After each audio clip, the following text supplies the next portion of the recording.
नमस्कार प्यारे साथियों, स्वागत है आपका हमारे YouTube चैनल में। आज हम लेकर आए हैं कक्षा 7 की वर्कशीट नंबर 3, जिसमें हम पढ़ेंगे पिछले श्लोकों से आगे का। हमने पिछले वर्कशीट में पढ़ा था श्लोक 3 और 4। अब हम पढ़ेंगे श्लोक 5 और 6। इस वर्कशीट में सस्वर आपको श्लोक बताए जा रहे हैं, श्लोकों को गाकर बताया जा रहा है। आप भी इनको अपने जब आप पढ़ते हैं इनको साथ में गुनगुनाएं, आपको बहुत जल्दी से कंठस्थ हो जाएंगे। और जब कोई श्लोक कंठस्थ हो जाता है तो उसका अर्थ याद रखने में बहुत ही आसानी रहती है। और आपकी जब 5 या 6 वर्कशीट पूरी हो जाएंगी तब मैं एक वीडियो बनाऊंगा जिसमें आपको बताऊंगा कि कोई भी चीज़ आपको याद कैसे रह सकती है, जो जल्दी से आपको याद आ जाए। कई बार क्या होता है कि बहुत सारी चीज़ें हमें याद होती हैं, लेकिन जब हमें उनकी ज़रूरत पड़ती है तो वो याद नहीं रहता। तो इसी के बारे में एक छोटा सा प्रयोग है, वो आपको बताएंगे वीडियो के साथ, प्रयोग के साथ। इसलिए जुड़े रहें हमारे साथ, ताकि हमारी जब भी वीडियो आए तो आपको पता चल जाए। इसके लिए आप चैनल को नोटिफिकेशन ऑन कर लीजिए, सब्सक्राइब कर लीजिए, लाइक कर लीजिए। चलिए आज हम शुरू करते हैं वर्कशीट आज की। धन धान्य प्रयोगेषु विद्यायाः संग्रहेषु च आहारे व्यवहारे च त्यक्तलज्जः सुखी भवेत्।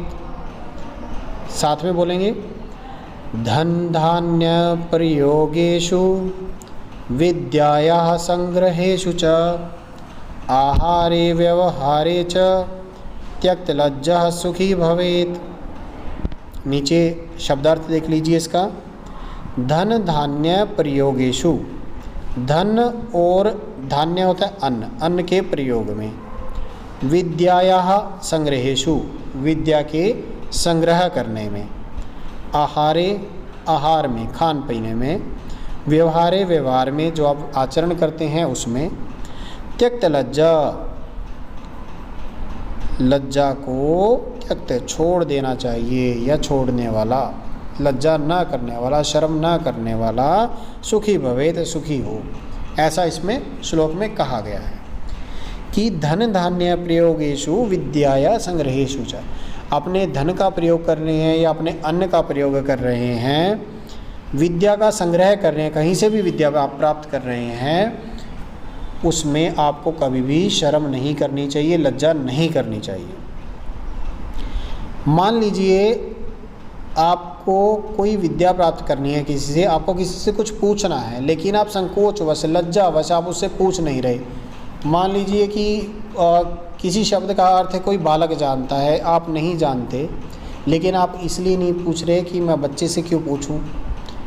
तो हमें कभी भी इस प्रकरण में लज्जा नहीं करनी चाहिए। ज्ञान प्राप्त कहीं से भी हो, हमें वो प्राप्त कर लेना चाहिए। इसलिए कहा गया है कि धन धान्य प्रयोगेषु विद्याया संग्रहेषु च आहारे व्यवहारे च त्यक्त लज्जा सुखी भवेत्। आहार व्यवहार में भी हमें कभी भी लज्जा नहीं करनी चाहिए। आचरण करते हुए कभी भी हमें लज्जा का अनुभव नहीं करना चाहिए। ठीक है, जहाँ सभा में हम बैठे हों वहाँ में लज्जित होकर चुपचाप से शर्म के मारे किसी से हम बात ना करें, ये उचित नहीं है। ये हमारे जो व्यक्तित्व है उसको गिराता है। इसलिए हमें लज्जा वहाँ पर नहीं करनी चाहिए। इसके बाद देखो इसमें क्या है, दाने, विज्ञाने, आहारे, व्यवहारे, वही सप्तमी व्यक्ति का प्रयोग है। और इसके बाद सप्तमी का बहुवचन यहाँ पर हम प्रयोग कर रहे हैं। आहारे का आहारेषु, व्यवहारे का व्यवहारेषु, देशे का देशेषु, विद्यालय का विद्यालयेषु। ठीक है, तो देश में देशों में, विद्यालय में विद्यालयों में। ठीक है, इसको अपनी नोटबुक में आप सब लिख लेंगे। इसके बाद दूसरे श्लोक की ओर हम चलते हैं। बहुत अच्छा श्लोक है और इसको तो हमें अपने जीवन में धारण करना चाहिए। जितने भी सुभाषित श्लोक दिए हुए हैं हमें, वो एक एक करोड़ों मोतियों के समान है। अमूल्य हैं। अगर इनको हम अपने जीवन में धारण कर लें तो बहुत ही अच्छी बात है, हमारा जीवन जो है बहुत सुंदर बन जाएगा। चलिए पढ़ते हैं श्लोक को। क्षमा वशीकृतिर्लोके क्षमया किम न साध्यते, शांति खड्गः करेयस्य दुर्जनः किम करिष्यति। फिर से बोलो। क्षमा वशीकृतिर्लोके क्षमया किम न साध्यते, शांति खड्गः करेयस्य दुर्जनः किम करिष्यति। क्षमा वशीकृतिर्लोके, क्षमा जो है माफ़ करना किसी को, ठीक है, वो वशीकृति एक वशीकरण है। हम कहते हैं ना कि मैं मन ये करता है मैं सामने वाले को अपने वश में कर लूँ और सब मेरी बातें माने।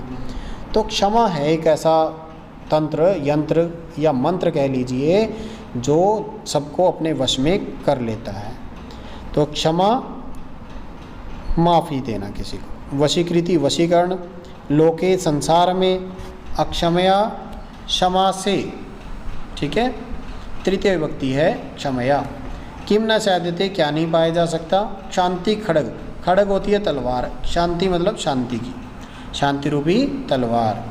करे सप्तमी विभक्ति है, कर की, कर होता है हाथ, हाथ में, यस्य जिसके, दुर्जनः दुष्ट व्यक्ति, किम करिष्यति क्या करेगा, ठीक है। तो इसका अर्थ करते हैं क्षमा वशीकृति लोके क्षमया किम न साध्यते, कि क्षमा जो है वो पूरे संसार को अपने वश में करने वाली है।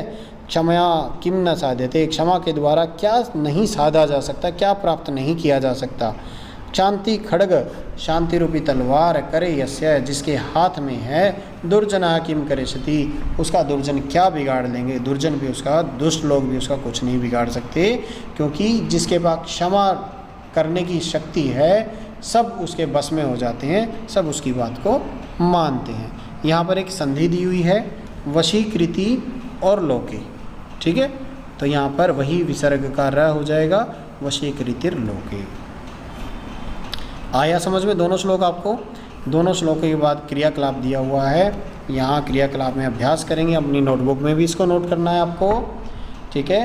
राज्ये राज्येषु, मार्गे मार्गेषु, धर्मे का धर्मेषु।